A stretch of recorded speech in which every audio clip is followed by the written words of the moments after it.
Cuando quieran comenzar. Oh, ya está listo. Tremenda ocupación. Imagina todas las cosas que uno tiene culpa con seguridad.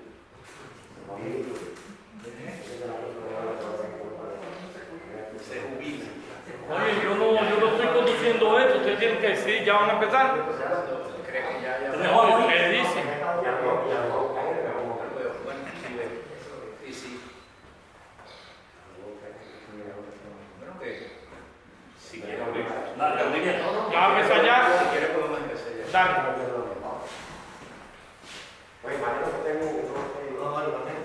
Bueno, queridos amigos, muchas gracias por estar aquí haciéndonos compañía. Es como siempre una compañía muy grata. Nos reunimos para presentar el libro Las Moscas Verdes, que Ediciones La Gota de Agua acaba de publicar, del escritor José Abreu Félix. Yo voy a hablar poco esta vez.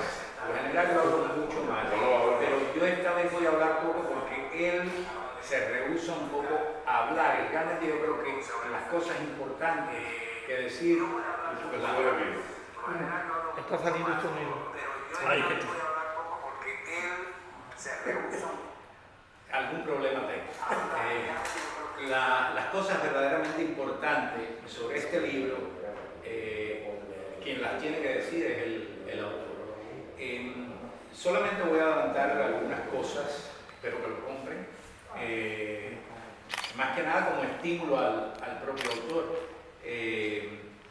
Las Moscas Verdes es un libro muy inusual, especialmente para José Abreu Felipe, porque José Abreu Felipe es un escritor que en el mejor sentido de la palabra podríamos llamar realista.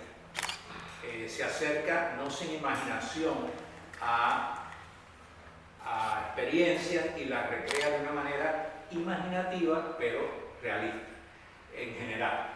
Pero este libro es un libro que tiene una propuesta diferente, propone un futuro, una sociedad futurista, en la cual prácticamente la humanidad ha desaparecido.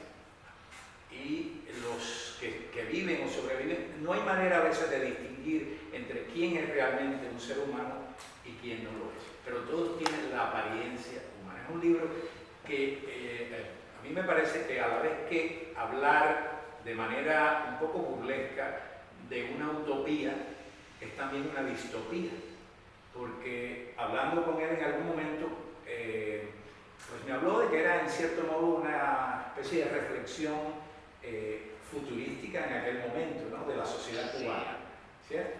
Sí, y entonces, pero a la vez es un libro que se lee como una proyección de algo que ocurrirá. Y al mismo tiempo, cuando se lee, uno encuentra una serie de paralelos increíbles entre lo que está sucediendo en la sociedad actual, los Estados Unidos, a nivel mundial, yo diría, y lo que sucede aquí.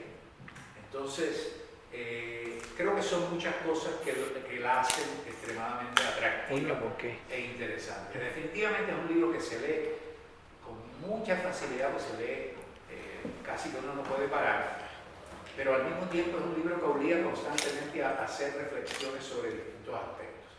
El libro está compuesto, yo diría que de cuentos o narraciones, pero que están todas hiladas de una manera en que parece también tener aspiraciones de novela. Yo no creo que sea importante establecer esa distinción si se trata de cuento o se trata de una novela. Solo dejaré al autor que hable de eso, pero esta es una de las apreciaciones que yo tengo. Así que con esto quiero que pasemos al autor y realmente les rogaría que lo bombardearan en el mejor sentido con preguntas y comentarios, que creo que los merece tanto el autor como el libro. Bueno, empieza contigo, preguntar algo aquí, No, yo voy a dejar que ellos sean los que pregunten, porque yo siempre... Es que yo no conozco la novela. Sí, pero... Yo voy a hacer la primera pregunta. A ver, mira... ¿Cómo se te ocurrió a ti escribir una novela de ciencia ficción después de tanto tiempo sin escribir ninguna? Creo que tú escribiste alguna vez algo, pero no era de mucha importancia ni nada tan grandioso como esto. Ya un libro de cuentos novelesco muy bueno. Bueno, estos cuentos o esta novela o lo que voy a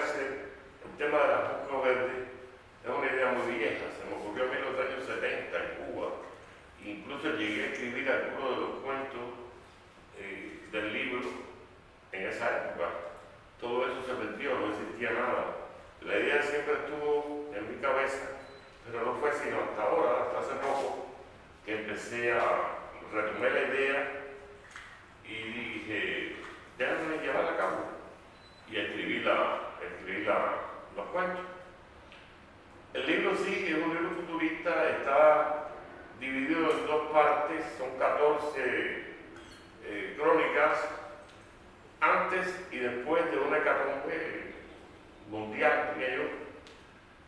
Entonces las primeras son antes de que ocurriese ese hecatombe, que es lo que yo le llamo la guerra de las 1000 bombas, y después de la guerra de las 1000 bombas, que ya el mundo dejó de existir como tal, y es un inmenso arenal, donde sobreviven algunas personas arriba y otras abajo, en el subsuelo de lo que alguna vez fue aparentemente una estación de 1 metro o algo así, o de tren subterránea, y por estar tan profundo esos túneles, algunos hasta 500 metros, sobrevivieron a la bomba, que le llamaban la bomba B, porque todo lo que tocaba los vaporizaba.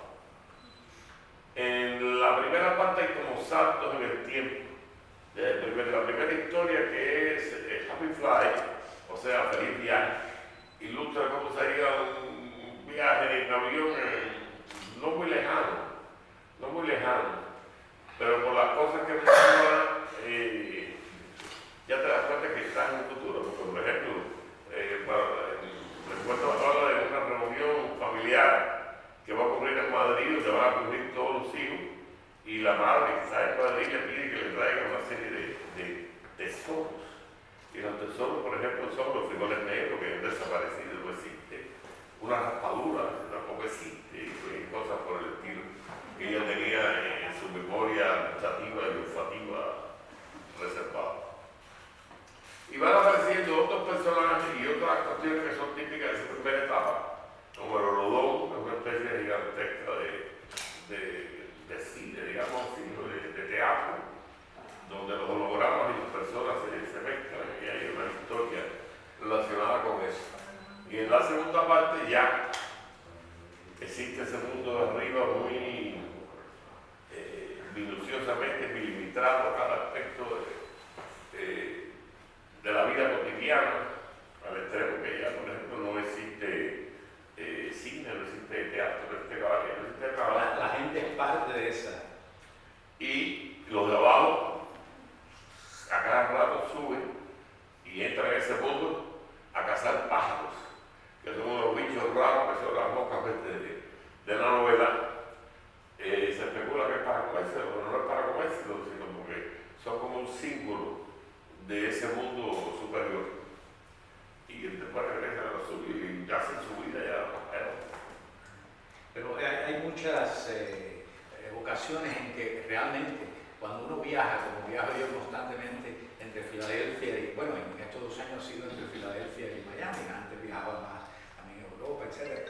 Pero la experiencia de pasar por un aeropuerto, por ejemplo, que se ha vuelto surrealista realmente, una experiencia surrealista.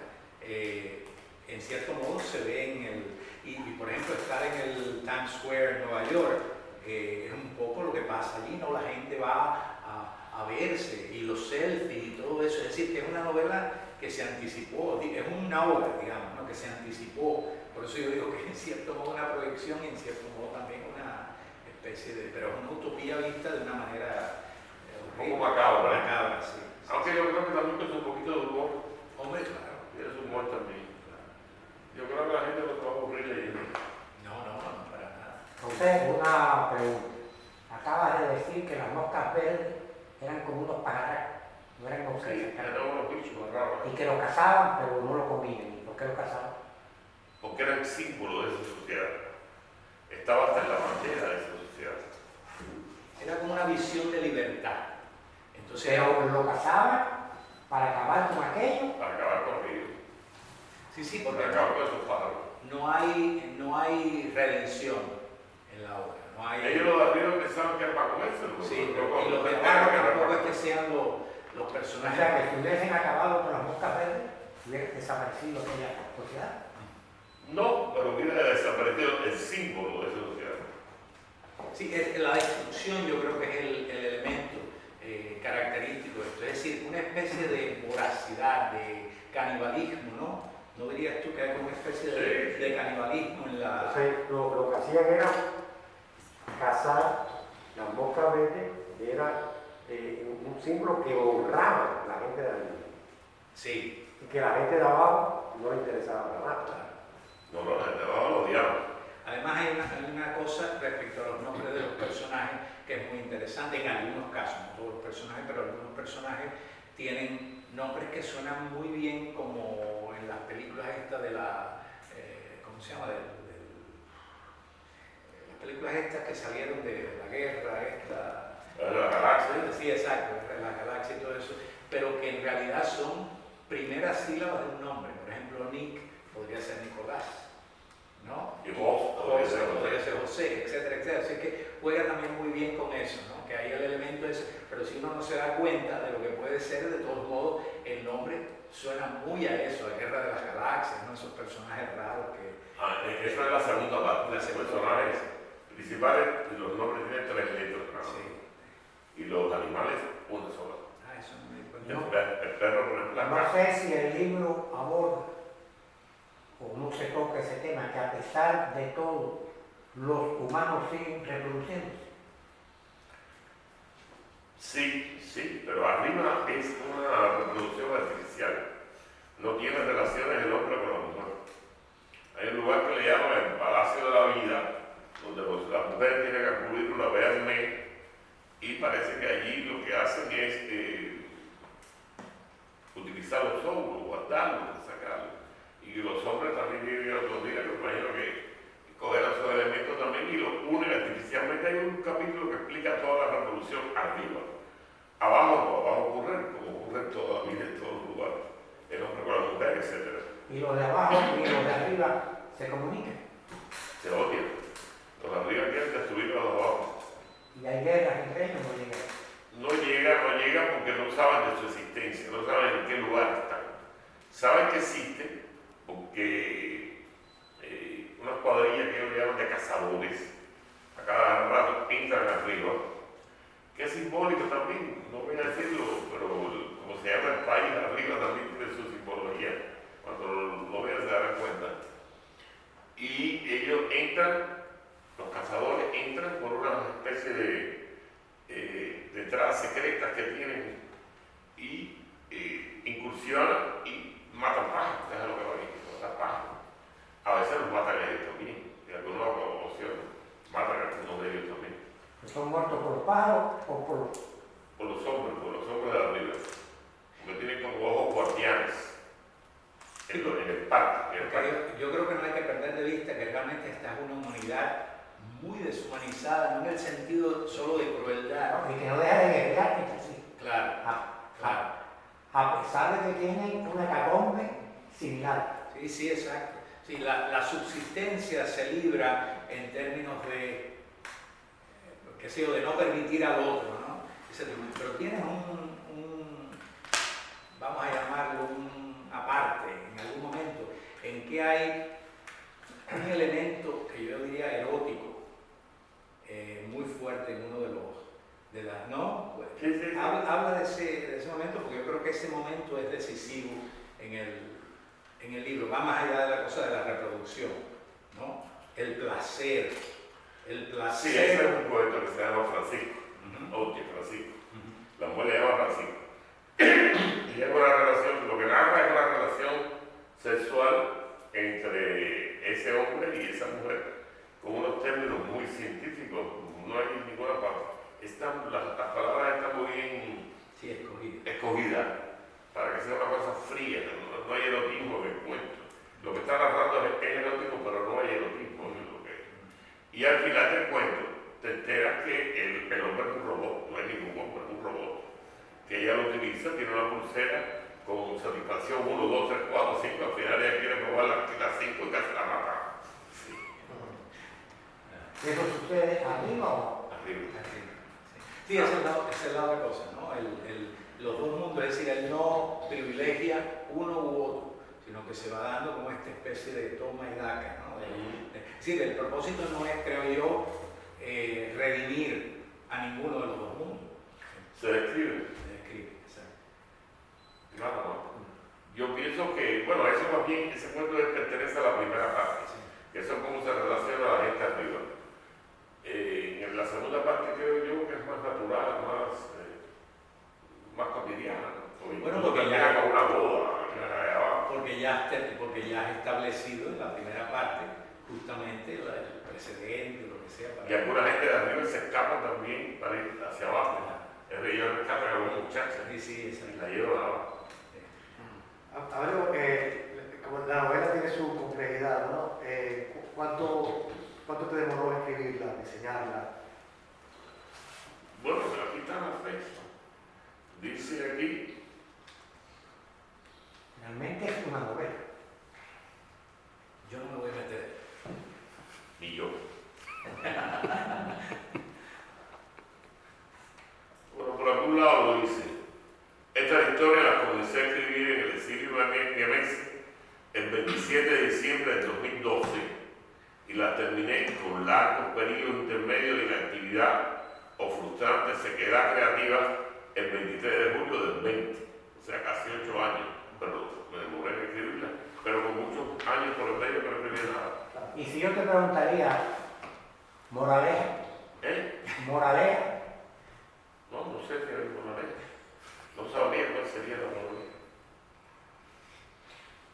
Se habla mucho de lo que se ha explicado acá, se ha tratado de explicar. Proyecta un libro, una novela compleja, pero no lo es. Hay una fluidez de la primera historia, lo de las mil bombas, hay una continuidad, después viene la segunda parte, que es después de la guerra de las mil bombas, pero hay una continuidad y una fluidez que lo que se ha hablado aquí no da la impresión de ser más compleja y no lo es. Es una novela lineal, muy imaginativa, llena de recursos literarios, pero completamente fluida. Y muchos tics. Una cosa que yo quiero señalar que se me olvide es que esta hermosísima portada es obra del editor, que trabajó muchísimo. Lo único que yo aporté a esta portada que le dije, a esta figurita que está aquí, le puso en la mano un tirapiedra, que es con lo que los cazadores mataban los pájaros. Entonces, si se fijan bien, tienen en la mano un tirapiedra. Me encanta esta portada, porque reproduce un poco ese mundo de arriba. La atmósfera. entonces no hay arma de la que conocemos en esa novela. Armas bélicas, armas rifles, fusiles. No, Eso no existe. esto no se No, no, es que es una sociedad que ha vuelto casi a un estado primitivo, semi-primitivo, es decir, donde la civilización no lo es, ni lo primitivo, es como un falso naif, digamos, ¿no? Y entonces ese color, esa coloración y este aislamiento de la figura aquí, yo creo, y estos cables así que van, dan mucho... El cazador, un Sí, un cazador. cazador, da mucho la idea esa de... Ya que hablas de cazador, en algún momento se aborda cuál es el alimento tanto de los de arriba como de los de abajo.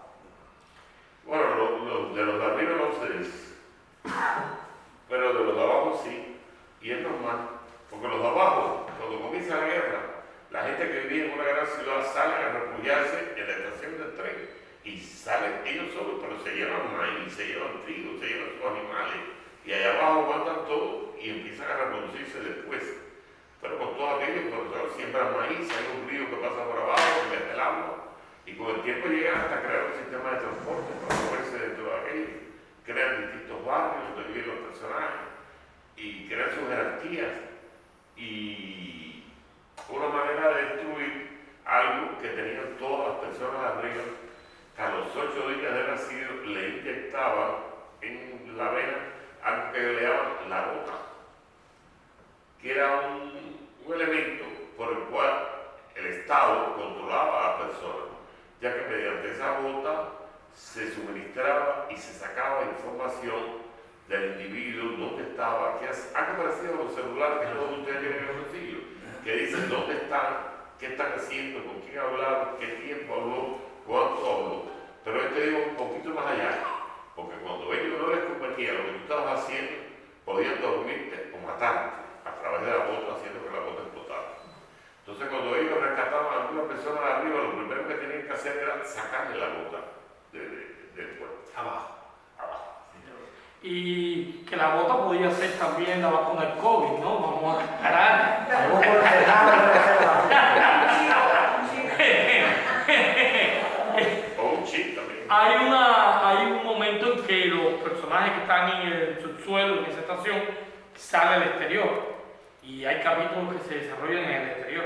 Sí, cuando ellos van a la casa, son los cazadores, las patrullas que salen. Habla de esa patrulla, eso lo que va encontrando. Y las moscas verdes hay que eliminarlas para que al final se recupere. Bueno, ¿por qué no?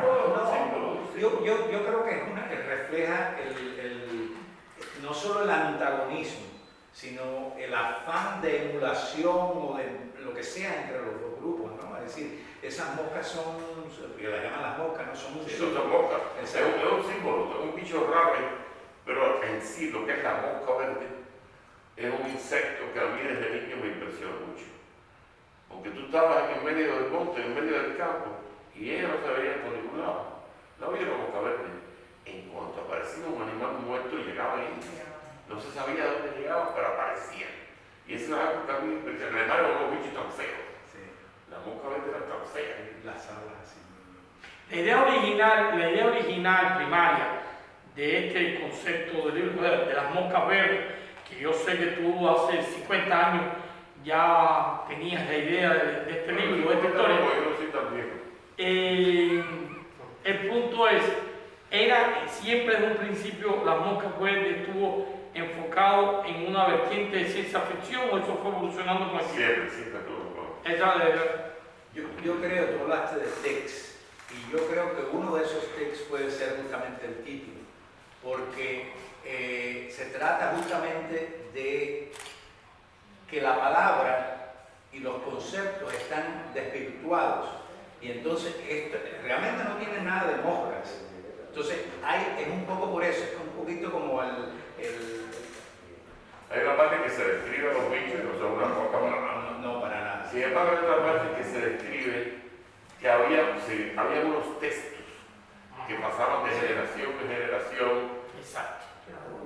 y que en general eran los cuentos del Mother Board, como se le llama la fantasía cultura, y en particular se le llamaba la mosca verde. Sí, exacto. O sea, que había unos textos antiguos que se llamaban así. Pero yo diría que el título también juega con esa Y el personaje principal era Astral, el cazador. del cazador. Sí. Que es donde vienen los cazadores, que los que son un poquito mayorcitos, así como tú, les recordará a Casaña. Cazador. Y Abreu, una pregunta, como tú también eres dramaturgo, ¿trabajaste el texto en la línea solamente narrativa o incidió el desarrollo dramatúrgico de la historia? No, puramente narrativa, incluso no hay diálogo, en la novela no hay diálogo, todos son textos. Cuando hay diálogo están incorporados a la palabra. Sería interesante que nos hablaras un poco sobre tus lecturas de ciencia ficción y no ya desde el punto de vista de la influencia que haya podido tener y todo eso, que bueno, eso es otra cosa, sino Si uno es todo lo que ha leído, tú eres todo lo que has leído. La parte tuya que no existe es la que lo has leído. Uno es una suma de todas tus lecturas. Y a mí siempre la ciencia ficción me gustó muchísimo.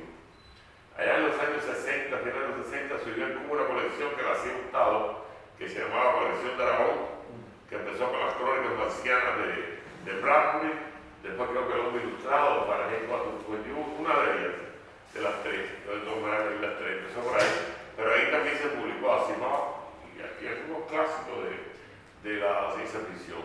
Está bien, la ley. A mí particularmente, yo todo eso lo leí, todo lo que era de ciencia ficción. Pero particularmente hay un autor que a mí me fascina, aparte de Philip K. Dick, que eso es non plus ultra, hasta ahí llegamos.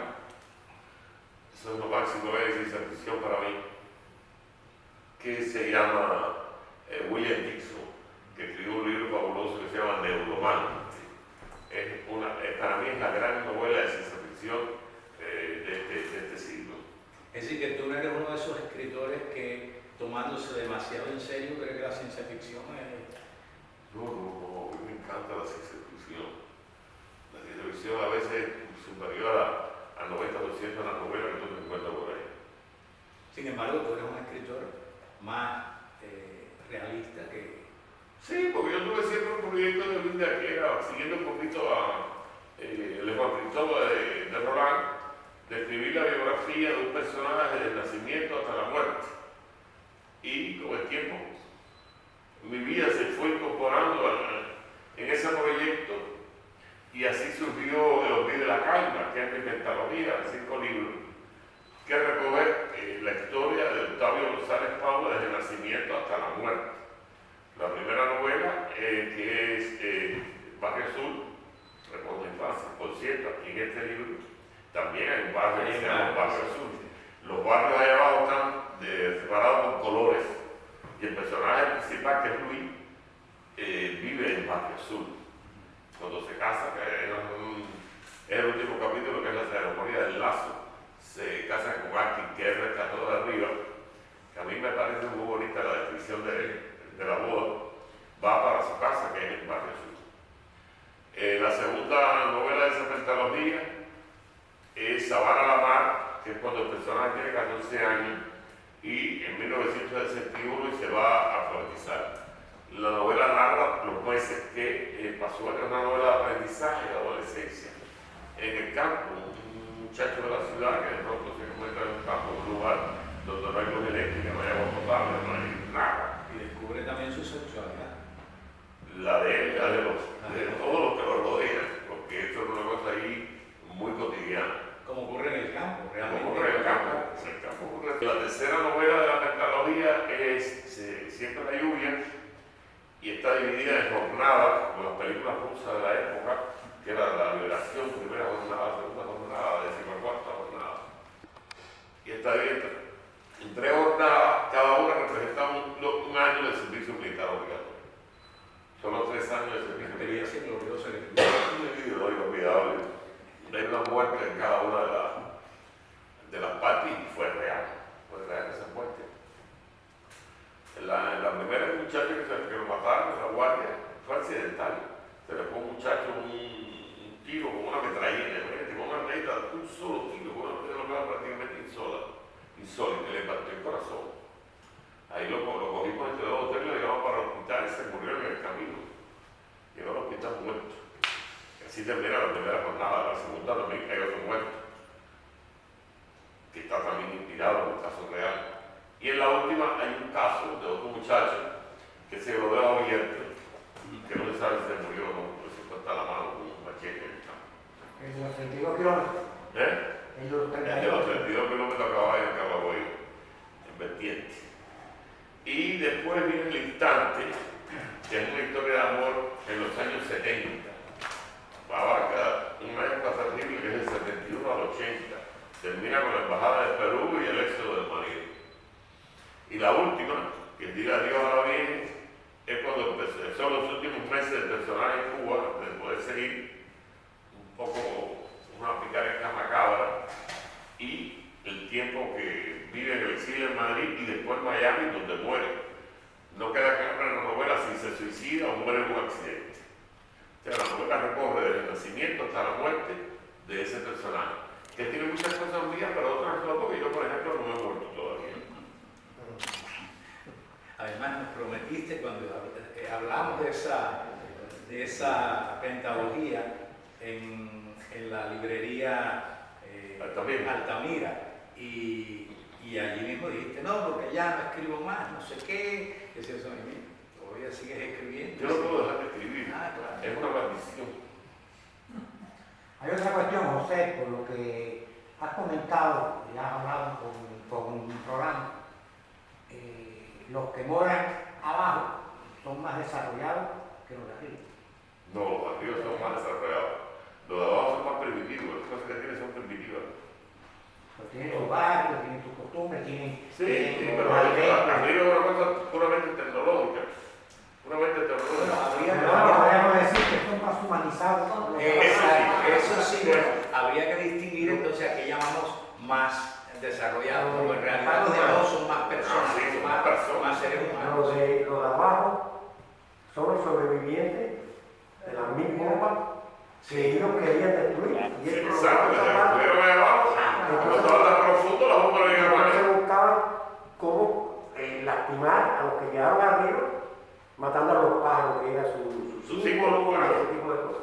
Y ahí se entreteje todo y pasa lo que tiene que pasar, triunfa el amor y triunfa lo que realmente es una vida cotidiana, compartir entre seres humanos como debe ser sentimentalmente y las sensaciones humanas, no de máquina como sucede arriba, ¿no? Más o menos. Y tratar de salvar a los que ellos puedan de arriba. Eso fue lo que sí, pero para salvarlo había que quitarle la vacuna de la bomba. Sacarla sin que estallara antes. Había que quitarle la vacuna china. Sí, ellos habían descubierto que, por ejemplo, el electroimán, los imanes, paralizaban la gota. Si la gota estaba aquí, le poníamos el electroimán, la gota se quedaba ahí. Entonces ellos lo que hacían es que crearon una serie de pulseras imanes y cuando rescataban a la persona le ponían en las manos, en los pies y en el cuello para que por lo menos tratara de llegar vivo a la granja, al arca, que es como le llamamos ahí, que también hay un símbolo del nombre del arca, como el arca de Noé, etc. Entonces ahí habían inventado como un electroimán gigantesco, sentaban a la persona ahí, hacían funcionar aquello y iban moviendo la gota a todo lugar que la hacían visible y la extraían y la guardaban. Pero que era muy riesgoso. Muy peligroso, a veces explotaba. Sí. A veces explotaba. A ver, al escribir la novela pensaste en cine, llevarla a la posibilidad, o sea, se hace tanta ficción Hay muchas personas que me han leído que me han dicho que es muy cinematográfica. Y a mí me parece que sí que lo es, y me encantaría que Spielberg se interesara en ella. Bueno, ¿por qué no? Es que Bueno. fallamos en no invitarlo. Fallamos en no invitarlo. No, lo que habría que traducirlo al inglés, pero mira, eso es una buena idea. Tradúcela y explíquese. Ya. Nunca se sabe. Sí, Sí, hace unos momentos dijiste, te referiste a un personaje que le pedía vivo, otro personaje que le llevara algunas cosas y hablaba de frijoles negros y raspadura. ¿Son los personajes entonces cubanos? ¿Se presentan como cubanos? ¿No se sabe? En ese primer cuento quizás sí, yo creo que sí que son cubanos, pero después va cambiando y ya no se sabe qué son ya.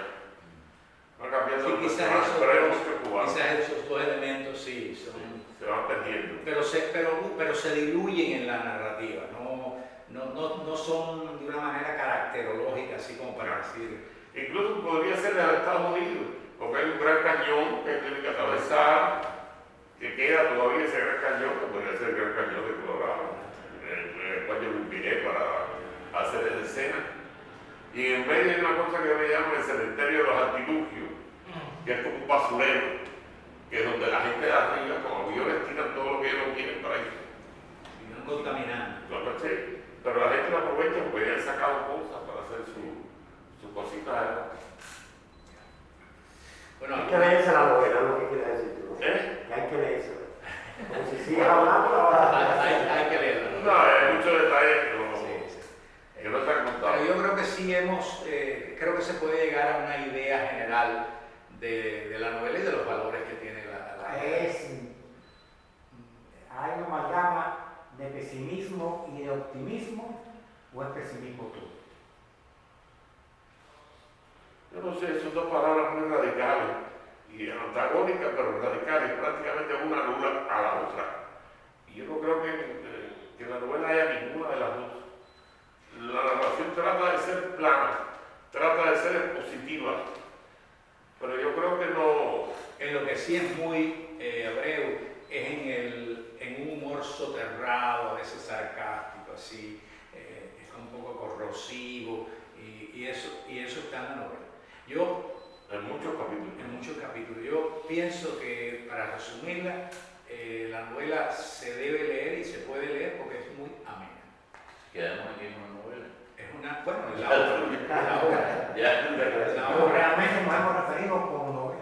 Sí, bueno, pero Es un libro de cuentos, pero con todos los y cuentos. me de la parece narración. que es importante realmente. O sea, yo creo que eso es importante para Yo el no sé, estudio, digamos, pero bueno, la obra me parece que es muy amena. Y eso. Los críticos, si hay algunos, se encargarán de eso, de decirla como novela.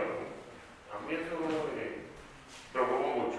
Todos los cuentos son clásicos, presentación, nudo y desenlace. Todos cumplen las reglas del juego. Pero a mí me parece que en su conjunto van creando un mundo, tanto arriba como abajo, van creando un mundo. Bueno, eso ¿cómo se llama? De introducción, nudo y desenlace queda para otro tema a discutir. De una manera u otra se entrelazan los cuentos. Sí, sobre todo en la segunda parte más que la primera. Por eso es que se refiere a que puede leerse como una novela. Sí, exacto. Y la última pregunta, ¿hay, de mi parte, ¿hay los mismos personajes aparecen en los diferentes cuentos o son personajes? Sí, muchos personajes aparecen tanto en la primera parte como en la segunda. No todos. Reaparecen, digamos. Por ejemplo, Gregorio es un personaje que se repite, que se menciona, que trabaja en el Odón junto con otro, y ocurre, él descubre una falla que no la puede ir. Es un cuento que es un poco, es un homenaje a Kafka, es muy obvio, porque incluso el personaje se llama Gregorio, como Gregorio Sansa, el personaje de la metamorfosis, y lo que ocurre es eso, una metamorfosis. Lo único que para ser actual, él no se transforma en un escarabajo, en un bicho, en un teléfono celular, que es lo que lo vamos a transformar todos nosotros. Seguimos con ese rumbo. Y es muy interesante cómo va llevando al lector a eso, porque hasta el final no sabemos que es realmente un teléfono celular, que no está ni siquiera consciente. Al final es que llega a tomar conciencia de lo que es. Es muy interesante. Y muy contento. Muy contento, además de que, bueno, es esto, ¿no? Entonces, son ustedes muy amables, les agradezco a nombre propio y a nombre del autor y de mi compañero Kurt, que también hizo mucho trabajo. Realmente él tuvo mucho que ver con la portada, es el hombre de la computadora básicamente, así es que les damos las gracias y los invitamos a que compren el libro. Sí, claro. No, yo decía que le iba a lamentar todo lo inconveniente que tuvo esta presentación, que se suspendió y se cambió como en 3 ocasiones. Sí. Hay gente que no se enteraron. Bueno, pero los que están Los que se aquí, enteraron son los más. sí, así es que bueno. Gracias a ustedes. Bueno, los libros van a estar aquí, así es que, por favor. Ahí en la caja, en la caja que... Sí, pero digo, van a estar aquí al alcance